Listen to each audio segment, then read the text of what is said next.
It's time for a roleplay video. We're going to have a look at our first mixed race. Welcome to the Attic Dungeon. My name is Sam, and whether you feel brutal or cunning, I'm here to help you with everything. Oh, there we all are again. How lovely. Thank you again for watching the Attic Dungeon. Make me happy, fill me with joy, just push the subscribe button or something. I don't know what you were thinking, you pervy bunch of people. Just push subscribe, click the bell, leave a comment, leave a like. You know where all the buttons are by now. Bye-bye.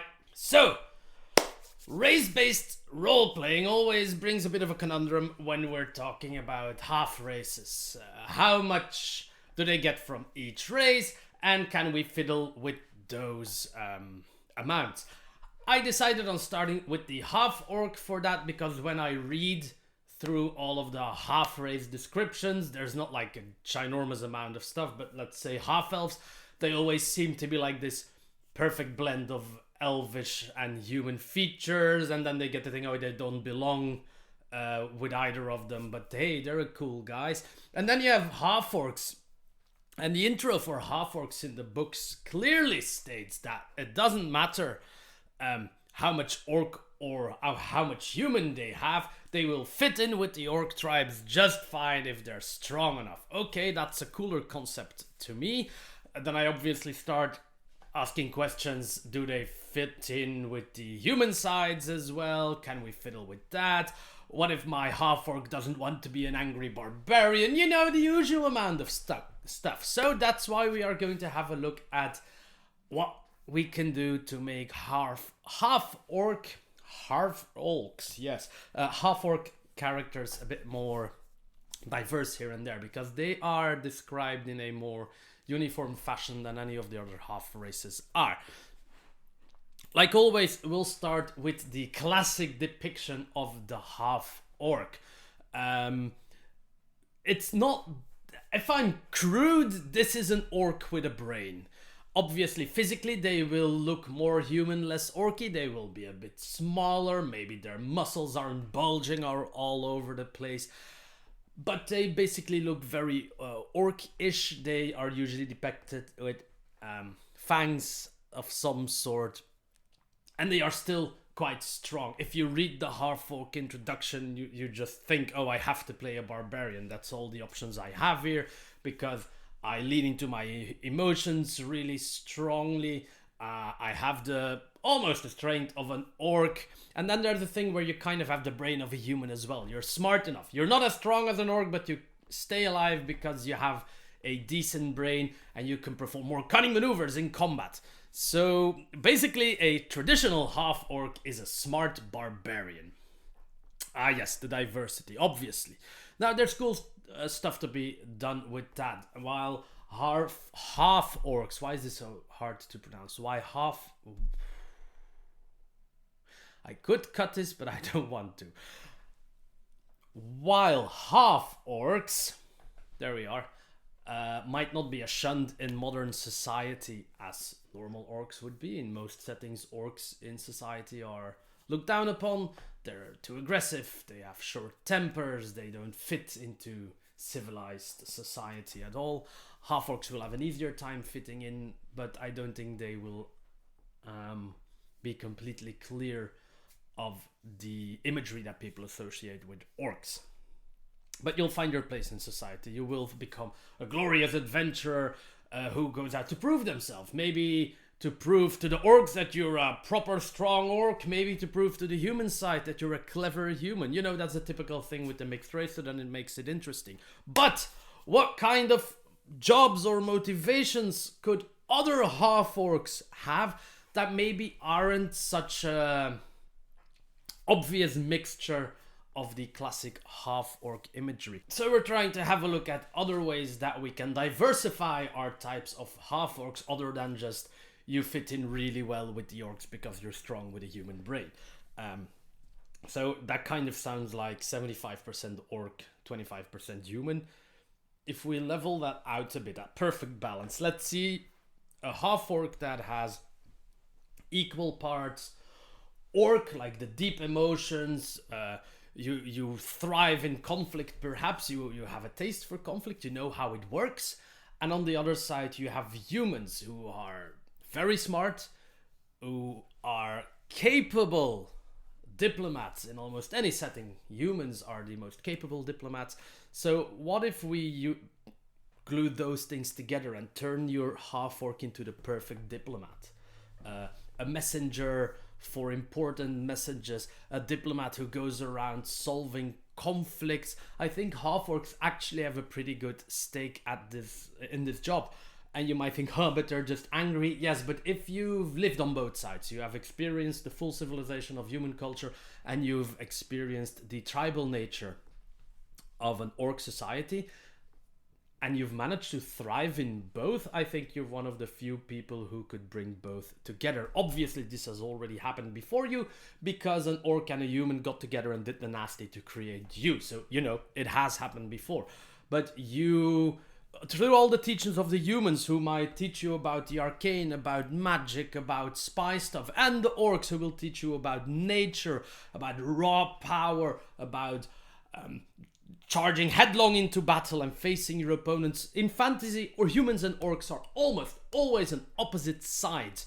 So if you're able to work with both sides, I think you, as a diplomat, could make anything work. At least you think you can make anything work. You can think, look, I come from the most different cultures ever, which is very different from a half-elf. You know, human and elf culture get along really easily. Oh no, I'm a half-elf, I don't belong. Sure, but you got the easy side. Oh no, I'm a half-orc and I don't belong. You're stuck between the crossfire of two civilizations that are very much at war half the time.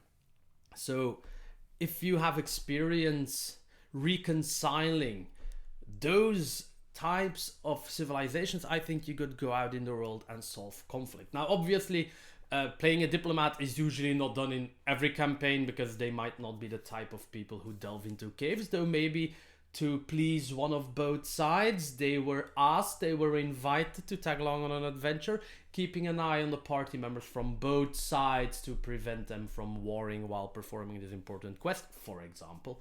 And I really think a half-orc can be a really valuable diplomat, because they have both those sides inside of them, and they are creating one wholesome diplomatic personality out of that. Which doesn't mean they won't fly into an orcish temper when stuff goes wrong, which doesn't mean whatever humans do that is bad, which is everything. You know, in fantasy it's a bit tricky because humans can do everything, but you can have the negative sides of both those races, but you know how to embrace the positive sides, how to bring them forward, and how to unite other people with them. You can play any class here, but obviously a good charisma based class like a paladin or a sorcerer would work. Heck, you could even be a wizard. You've studied both cultures, you know a lot about the cultures, and off you go.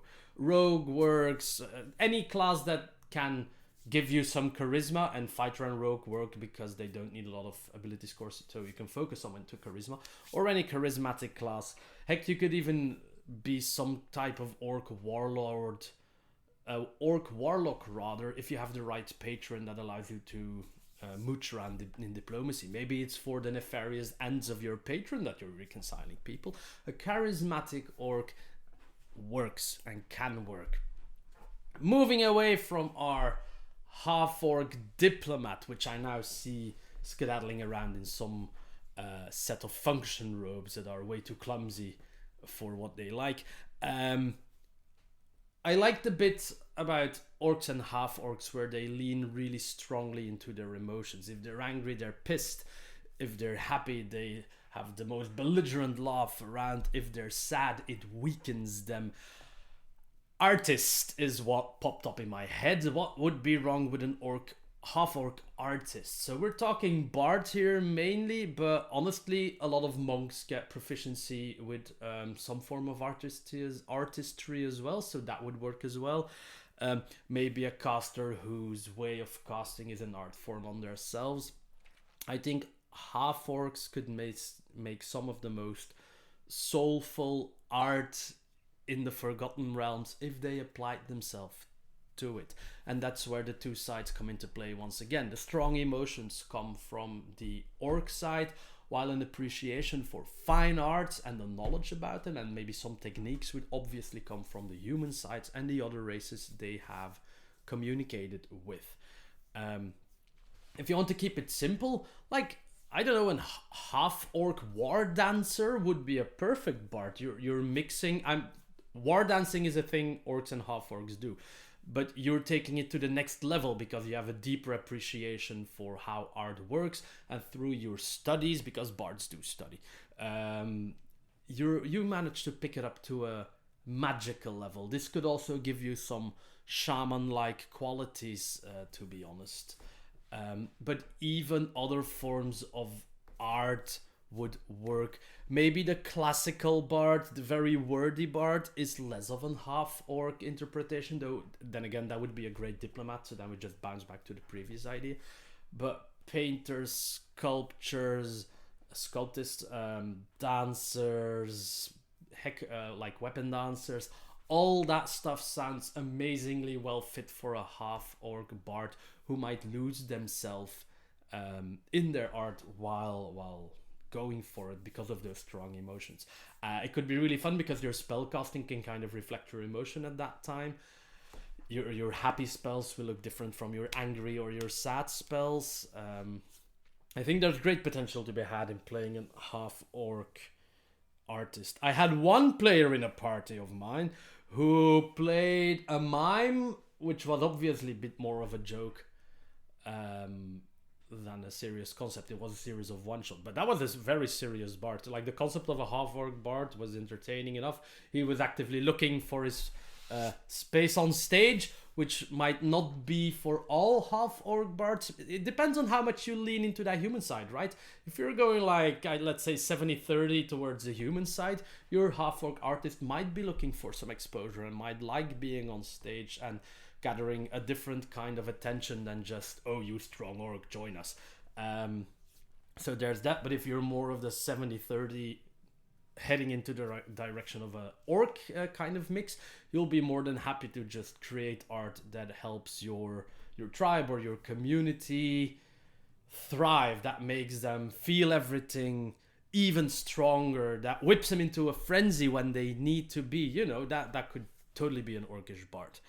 And then the last thing I'll hand out, I think half-orcs make excellent spies because you have those orcish features.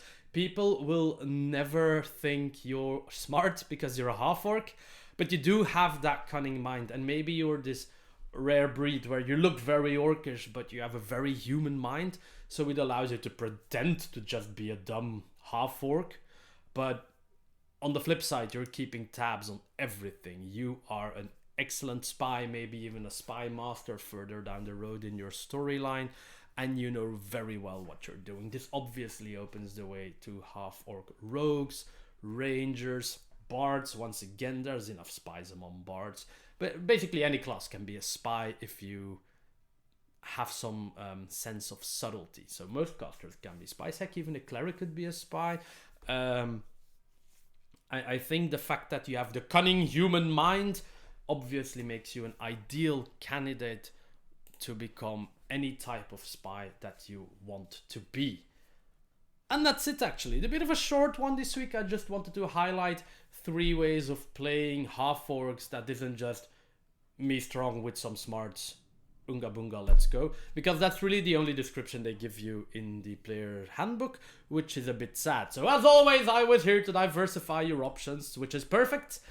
And if all goes well, I'll see you all again, of course, in 2 weeks in the Attic Dungeon.